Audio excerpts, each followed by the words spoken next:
Иранда бүгін митингтің 11-ші күні. Қазіргі уақытта 30-ға жуық мешіттер өртеніп, Али Хаменейдің ескерткіштерін құлатып, және де 1000-ға жуық дүкендер тоналған болатын. Енді бұл митинг неден басталды? Ең бірінші Иранның ақшасының құнын құлауы, және де халықтың диктатурадан шаршауы деп көбісі солай біледі. Енді есімізге салайық, бұндай үлкен ислам мемлекетінде қандай революция мен митингтер болды? Каддафи. Муаммар Каддафи Ливияның ең мықты, ең соңғы жақсы президент десек те болады. Қанша диктатор болса да, Каддафидің кезінде мұнайды ливиялықтар өздері пайдаланып, жаңағы квартиралар, жаңадан үйленгендерге барлығына көмек, ақша болатын. Егер де сіз Ливияның азаматы болып шетелге оқуға түссеңіз, оған да сіз тегін түсетін боласыз. Бірақ та Ливияның мұнайы көптігі басқа үлкен державалардың көзін түсірумен бірдей болды. Яғни Америка халықтың ішіне өтіріктен провокация жасап, ал халық деген естеріңізде болсын. Біреу бір нәрсе айтса, соның артынан еріп кете береді. Дәл солай еврейлер мен американдықтар халықтың ішіне провокация салып, Каддафиді орнынан құлатып, соғыс ашқан болады. Бірақ та олар басқа жерге тиіспеген. Дәл сол мұнай сақталып тұрған жерде ғана қоршап алып қалған. Ал қалғанын қазір қырыла берсін дейді халық.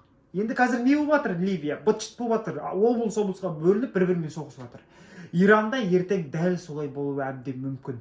Өйткені қазір Иранның бұрынғы ислам революциясына дейінгі президентінің баласы, қазір ол оппозиционер. Мен мемлекетке оралам, қазіргі жаңағы билікті құлатыңдар, мен барам деп жатыр.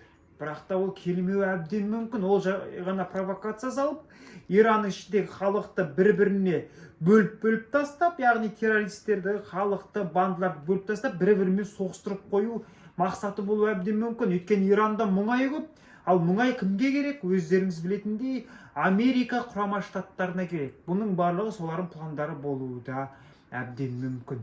Өйткені мына бала неге үйтіп айтып жатыр десеңіздер, сіздерге тағы бір мысал, Саддам Хусейн. Ол осы сол Иран-Ирак жақтағы ең мықты президенттердің бірі болып, Америкаға қарсы тік сөйлей алған адамды 3 күнде келіп, ішіне іріткі салып, халықтың ұстап әкеп берген болатын. Ол неден? Дәл сол кезде де америкалықтар сол жай ғана бүкіл жерді быт-шыт атқылап, Ирактағы тек қана мұнай сақталатын зауытқа ғана тиіспеген. Неге? Өйткені мұнай керек оларға. Америка көп соғысады, көп конфликт болады, оларға ресурс керек. Дәл солай Иранмен де сондай жағдай болуы мүмкін. Неге Иран?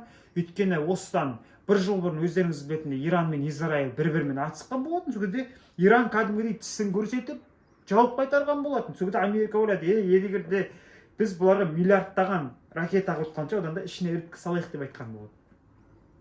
Неге? Аяқ асты митинг болып кетті тыныш жатқан Иранда. Ал оның алдында халқы қалай қолдап отты? Израильмен соғысып жатқан кезде Али Хаменей алға деп барлығы мықты қолдап отқан халық аяқ асты қалай халықтың өзіне қарай шауып жатыр.